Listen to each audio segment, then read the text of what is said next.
আসসালামু আলাইকুম। সংবাদে আপনাদের সবাইকে স্বাগত জানাচ্ছি। আমি ফিরোজ তোহা। শুরুতেই সংবাদ শিরোনাম। বাংলাদেশের সর্বশেষ গুরুত্বপূর্ণ আপডেট সংবাদে আপনাকে স্বাগত। শুরুতেই সংবাদ শিরোনাম, পরে বিস্তারিত। শুরুতেই জানিয়ে দিব, ভারত ছেড়ে কোথায় যাচ্ছেন শেখ হাসিনা। ছাত্র জনতার গণ আন্দোলনের মুখে দেশ ছেড়ে ভারতে পালিয়ে যান সাবেক প্রধানমন্ত্রী শেখ হাসিনা। এরপর থেকে ভারতেই রয়েছেন তিনি, কিন্তু প্রশ্ন হলো সেখানে আর কতদিন থাকতে পারবেন তিনি। ইতিমধ্যেই যুক্তরাষ্ট্র ভারতকে প্রশ্ন করেছে শেখ হাসিনা কেন এখনো ভারতে। তারা বলছেন শেখ হাসিনা ভারত ছেড়ে মধ্যপ্রাচ্যে যাওয়ার চেষ্টা করছে। খুব শীঘ্রই শেখ হাসিনা ভারত ছেড়ে মধ্যপ্রাচ্যের একটি দেশে পালিয়ে যাবে। শেখ হাসিনা আসলে কোন দেশে যাবে এ বিষয়ে গুরুত্বপূর্ণ সংবাদ জানাবো বন্ধুরা, সঙ্গেই থাকুন। এরপর জানিয়ে দিব, হিজবুত তাহরীর মিডিয়া সমন্বয়কারী গ্রেপ্তার। হিজবুত তাহরীর মিডিয়া সমন্বয়কারী ইমতিয়াজ সেলিমকে গ্রেপ্তার করেছে counter terrorism and transnational crime CTTC. এদিকে আওয়ামী লীগের অপকর্মের দায় নিতে চাচ্ছে না ১৪ দলের শরিকেরা। ছাত্র জনতার গণ অভ্যুত্থানের মুখে আওয়ামী লীগ সরকারের পতনের পর স্মরণকালের মহাবিপর্যয় ঘটেছে দলটির। প্রধানমন্ত্রীর পদ থেকে পদত্যাগ করে আওয়ামী লীগ প্রধানের ভারতে পালিয়ে যাওয়া এবং দলটির সব পর্যায়ের নেতামন্ত্রী এবং এমপিদের আত্মগোপনে চলে যাওয়ার পরই দীর্ঘদিন ধরে সুখে দুঃখে পাশে থাকা জোটসঙ্গী দলগুলো বোল পাল্টাতে শুরু করেছে। জোটসঙ্গী হিসেবে টানা ১৬ বছর সরকারে নানা সুযোগ সুবিধা ভোগ করলেও এখন আওয়ামী লীগের দোষগুলো তাদের কাঁধে নিতে চাচ্ছে না ১৪ দলীয় জোটের শরিকেরা। এবারে জানাবো, আনুপাতিক নির্বাচন সমর্থন করবে না বিএনপি। সংবিধান নতুন করে লেখা উচিত। আওয়ামী লীগ রাষ্ট্রদ্রোহী, তাদের নিয়ে জাতীয় সরকার গঠনের প্রশ্নই ওঠে না, এমন মন্তব্য করেছেন বিএনপির মহাসচিব মির্জা ফখরুল ইসলাম আলমগীর। জানাবো, আজ দুপুরে ঢাকায় আসছেন মালয়েশিয়ার প্রধানমন্ত্রী। অন্তর্বর্তীকালীন সরকারের প্রধান উপদেষ্টা অধ্যাপক ডক্টর মোহাম্মদ ইউনূসের আমন্ত্রণে শুক্রবার ৪ অক্টোবর ঢাকায় আসছেন মালয়েশিয়ার প্রধানমন্ত্রী দাতো সেরি আনোয়ার ইব্রাহিম, যিনি ব্যক্তিগতভাবে প্রধান উপদেষ্টার কাছের মানুষ হিসেবে পরিচিত। এই সরকারের দায়িত্ব গ্রহণের পর প্রথম যিনি ডক্টর ইউনূসকে ফোন করেছিলেন তিনি আনোয়ার ইব্রাহিম। এর সঙ্গে তিনি মালয়েশিয়ার প্রধানমন্ত্রী ও অন্তর্বর্তীকালীন সরকার ডক্টর ইউনূসের ঘনিষ্ঠজন বন্ধু। এবং সর্বশেষ জানিয়ে দিব, ৫ বছর পর আজ জুমার খুতবা দিবেন খামেনি। ৫ বছর পর আজ জুমার নামাজে ইমামতি করবেন ইরানের সর্বোচ্চ ধর্মীয় নেতা আয়াতুল্লাহ আলী খামেনি। তেল আবিবে ব্যালিস্টিক ক্ষেপণাস্ত্র হামলার পর ইরানকে চরম পরিণতি ভোগের হুঁশিয়ারি দিয়ে আসছে দখলদার ইসরায়েল। এরই মধ্যে জুমার নামাজে খুতবা প্রদান করবে ইরানের সর্বোচ্চ ধর্মীয় নেতা আয়াতুল্লাহ খামেনি। জুমার নামাজে সে খুতবা প্রদান করতে আসছেন তিনি। এই খুতবায় ইসরায়েলে ক্ষেপণাস্ত্র হামলার পর ইরানের ভবিষ্যৎ পরিকল্পনা নিয়ে দিক নির্দেশনা দিতে পারেন তিনি। খামেনির খুতবাকে ইরানের রাজনীতিতে বিশেষভাবে তাৎপর্যপূর্ণ বলে মনে করা হয়, কারণ প্রায় ৫ বছর পর সর্বোচ্চ ধর্মীয় নেতার এটি প্রথম জুমার খুতবা। এই সময় মধ্যপ্রাচ্যে পরিস্থিতি আরও জটিল রূপ নিয়েছে। প্রিয় দর্শক, এতক্ষণ শুনছিলেন সংবাদ শিরোনাম, এবারে বিস্তারিত। তবে তার আগে বন্ধুরা, অনুরোধ থাকবে সংবাদটিতে একটি লাইক দিন। এই চ্যানেলে আপনি নতুন হয়ে থাকলে আমাদের সংবাদটি দেখতে দেখতে চ্যানেলটি সাবস্ক্রাইব করে রাখুন। কমেন্ট করে জানিয়ে দিন আপনি বিশ্বের কোন দেশ থেকে বা বাংলাদেশের কোন স্থান থেকে আমাদের সংবাদটি দেখছেন এবং শুনছেন। জানিয়ে দিন বন্ধুরা এই সংবাদ সম্পর্কে আপনার মূল্যবান মতামত। এবারে বিস্তারিত। ভারত ছেড়ে কোথায় যাচ্ছেন শেখ হাসিনা? ছাত্র জনতার গণ আন্দোলনে দেশ ছেড়ে ভারতে চলে যান সাবেক প্রধানমন্ত্রী শেখ হাসিনা।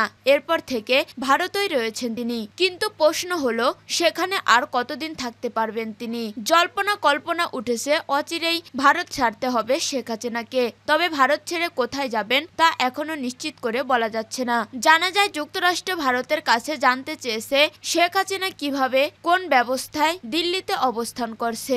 জবাবে ভারত নাকি বলছে খুব স্বল্প সময়ের মধ্যেই মধ্যপ্রাচ্যের কোনো একটি দেশে তিনি চলে যাবেন। এমন খবর ঢাকার সরকারি একটি মহলকে জানানো হয়েছে।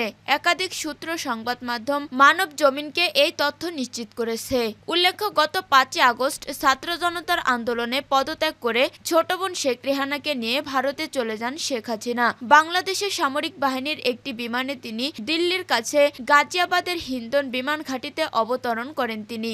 এরপর থেকে তিনি কোথায় আছেন তা আর জানা যায়নি। শেখ হাসিনা দেশ ছাড়ার পর গঠন হয়েছে অন্তর্বর্তী সরকার, যার প্রধান করা হয়েছে নোবেল জয়ী ডক্টর ইউনূসকে।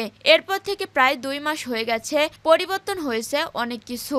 শেখ হাসিনার সঙ্গে থাকা কূটনৈতিক পাসপোর্টও বাতিল করে দিয়েছে সরকার। এ ধরনের পাসপোর্টধারীরা ভিসা ছাড়া ভারতে 45 দিন বৈধভাবে থাকতে পারেন, কিন্তু শেখ হাসিনা প্রায় 2 মাস ধরে ভারতে অবস্থান করছেন। কূটনৈতিক পাসপোর্টে তার বৈধভাবে অবস্থানের মেয়াদও শেষ হয়ে গেছে। এখন তারা দেশটিতে কিভাবে অবস্থান করছেন তা পরিষ্কার নয়। হিজবুত তাহরির মিডিয়া সমন্বয়কারী আটক। হিজবুত তাহরির মিডিয়া সমন্বয়কারী ইমতিয়াজ সেলিমকে আটক করেছে counter terrorism and transnational crime CTTS. শুক্রবার সকালে ঢাকা মহানগর পুলিশ ডিএমপি বিষয়টি নিশ্চিত করেছেন। আওয়ামী লীগের অপকর্মের দায় নিতে রাজি নয় 14 দলের শরিকরা। ছাত্র জনতার গণ অভ্যুত্থানে আওয়ামী লীগ সরকারের পতনের পর স্মরণকালের মহাবিপর্যয় ঘটেছে দলটির। প্রধানমন্ত্রীর পদ থেকে পদত্যাগ করে আওয়ামী লীগ প্রধানের ভারতে পালিয়ে যাওয়া এবং দলটির সব পর্যায়ের নেতা মন্ত্রী ও এমপিদের আত্মগোপনে চলে যাওয়ার পরই দীর্ঘদিন ধরে সুখে দুঃখে পাশে থাকা জোটসঙ্গী দলগুলো বোল পাল্টাতে শুরু করেছে। জোটসঙ্গী হিসেবে টানা 16 বছর সরকারের নানা সুযোগ সুবিধা ভোগ করলেও এখন আওয়ামী লীগের অতীতের কোনো অপকর্মের দায়ভার নিতে রাজি নন শরিক দলগুলো। যদিও গণহত্যার হুকুমদাতা হিসেবে আওয়ামী লীগ এবং 14 দলের শরিক দলগুলোর বিরুদ্ধে আন্তর্জাতিক অপরাধ ট্রাইব্যুনালে গত বুধবার একটি অভিযোগ দায়ের করা হয়েছে। এ বিষয়টি নিয়ে জোট সঙ্গীরা বেশ অস্বস্তিতে পড়েছেন। অভিযোগ প্রাথমিক অবস্থায় থাকায় বিষয়টি আপাতত পর্যবেক্ষণ করেছে জোটের শরিকরা। তাদের মতে জোটের প্রত্যেক দলের নিজস্ব গণতন্ত্র আছে, তাদের রাজনৈতিক আদর্শ আছে। যদিও মুক্তিযুদ্ধের চেতনার বিশ্বাসের উপর ভর করে আওয়ামী লীগ নেতৃত্বাধীন জোট গঠন হয়েছিল সেই 2004 সালে। এরপর 2008 সালের ডিসেম্বরে নির্বাচনে জয়লাভের মধ্য দিয়ে টানা 16 বছর আওয়ামী লীগ নেতৃত্বাধীন জোট রাষ্ট্রীয় ক্ষমতায় থাকলেও সরকারে মন্ত্রী এমপি সহ অন্যান্য সুযোগ সুবিধা নেয়াদের মধ্যে ওয়ার্কস পার্টি, জাসদ, জাপাত, তরিকত, ফেডারেশন অন্যতম। এর মধ্যে আওয়ামী লীগ ছিল জোট প্রধান। তাদের কথার মতোই সব চলতো, তারাই সরকারের সুযোগ সুবিধাভোগী। এদেশে যত লুটপাট, গুম খুন, বিরোধী দল দমন সহ অন্যান্য সব অপকর্ম সংগঠিত হয়েছে তা আওয়ামী লীগ নেতাকর্মীরাই করেছে।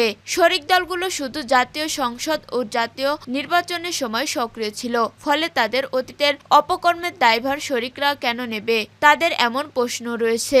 এ প্রসঙ্গে আলাপ হয় জোটের অন্যতম শরিক ন্যাপের সহ সাধারণ সম্পাদক মোহাম্মদ ইসমাইল হোসেনের সাথে। তিনি নয়া দিগন্তকে বলেন, গত 5 আগস্ট সরকার পতনের পর থেকে আওয়ামী লীগ জোটের কার্যকারিতা আসলে নেই। জোট প্রধানের দেশ ছেড়ে চলে গেছেন। আওয়ামী লীগের অন্য নেতারাও আত্মগোপনে রয়েছেন, কেউ কেউ এর মধ্যে গোপনে বিদেশে পাড়ি জমিয়েছেন। তিনি বলেন, শিক্ষার্থীদের আন্দোলন শুধু নয়, অতীতের সব ধরনের গুম খুন হত্যার বিষয়ে আমরা সোচ্চার ছিলাম, কিন্তু শেখ হাসিনা কারো কথা শোনেনি। শিক্ষার্থীদের হত্যার ঘটনায় আওয়ামী লীগ সরকার দায়ী। এক প্রশ্নের জবাবে মোহাম্মদ ইসমাইল হোসেন বলেন, 5 আগস্টের আগে আন্দোলন দমানোর জন্য আওয়ামী লীগ সিদ্ধান্ত নেয় জামাত নিষিদ্ধ করতে হবে এবং কারফিউ জারি করতে হবে। ওই সভায় ওয়ার্কার্স পার্টির সভাপতি রাশেদ খান মোমেন ও জাসদ সভাপতি হাসানুল হক ইনু উপস্থিত ছিলেন। আমাদের কাউকেই ডাকা হয়নি, আমরাও সরকারে ছিলাম না। অতএব আওয়ামী লীগের এসব অপকর্মের দায়ভার আমরা কেন নেব? নয়া দিগন্তকে দেয়া একান্ত সাক্ষাৎকারে মির্জা ফখরুল বলেন, আনুপাতিক নির্বাচন সমর্থন করব না। সংবিধান নতুন করে লেখা উচিত। আওয়ামী লীগ রাষ্ট্রদ্রোহী, তাদের নিয়ে জাতীয় সরকার গঠনের প্রশ্নই ওঠে না। নির্বাচন অনুষ্ঠানে যত বিলম্ব হবে সমস্যা ততই বাড়বে। নয়া দিগন্তকে দেয়া এক সাক্ষাৎকারে এমন অভিমত ব্যক্ত করে বিএনপি মহাসচিব মির্জা ফখরুল ইসলাম আলমগীর বলেছেন, বিরাজমান নির্বাচন পদ্ধতির পরিবর্তে আনুপাতিক প্রতিদ্বন্দ্বী ভিত্তিক নির্বাচনের চর্চা বাংলাদেশ কখনো হয়নি। এটা এই দেশে কাজে দেবে না। এটা নিয়ে পরীক্ষা নিরীক্ষার প্রয়োজন রয়েছে। আমরা এটাকে সমর্থন করব না। মির্জা ফখরুল ইসলাম আলমগীর রাজনীতির অত্যন্ত পরিচিতি ও জনপ্রিয় মুখ। বিএনপির সংকটকালীন এবং সংকট উত্তরণের মহাসচিব হিসেবে তিনি অনেকে বিবেচনা করে থাকেন। স্বৈরাচারী শেখ হাসিনার আমলে তিনি একাধিকবার কারাগারে কাটিয়েছেন। প্রায় 1 দশক ধরে মহাসচিবের দায়িত্ব পালন করেছেন তিনি।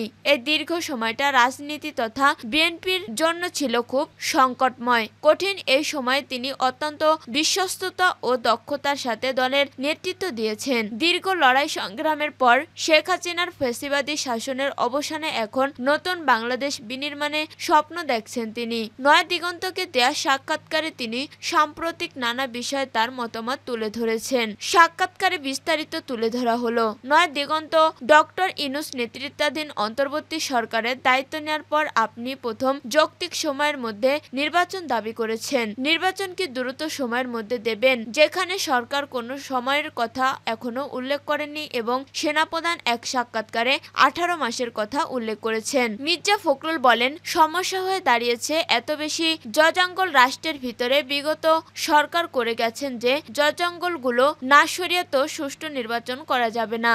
আমরা এখন ভিতরে ঢুকে ঢুকে দেখছি একেবারে সব জায়গায় জঙ্গল। একটি ডিপ টেস্ট তৈরি করে ফেলেছে সব জায়গায় বিষাক্ত অবস্থা তৈরি করে ফেলেছে। এখন সংস্কারগুলো ঘোষণা করেছে এই সরকার। আমরা 2 বছর আগে 31 দফা দিয়ে এই সংস্কারগুলো চেয়েছিলাম। সংস্কারগুলো করতে যাদেরকে দেয়া হয়েছে তারাও যোগ্য মানুষ। একই সাথে জনগণ কি চায়, পলিটিক্যাল পার্টিগুলো কি চান, তাদের কি প্রস্তাব সেগুলো জানতে হবে। একটি ঐক্যমত্য তৈরি করতে হবে।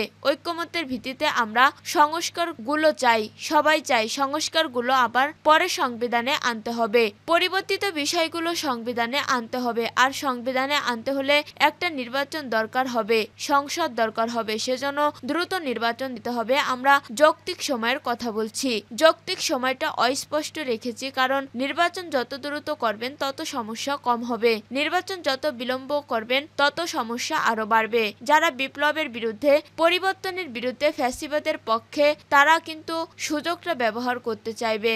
18 মাস কি তাহলে যৌক্তিক সময়? মির্জা ফখরুল বলেন, এটা এ মুহূর্তে বলা খুব মুশকিল। আমি আপনাদের সুনির্দিষ্ট সময়ে কথা বলে দিতে চাই না। যদি আগে হয়ে যায় তাহলে ভালো।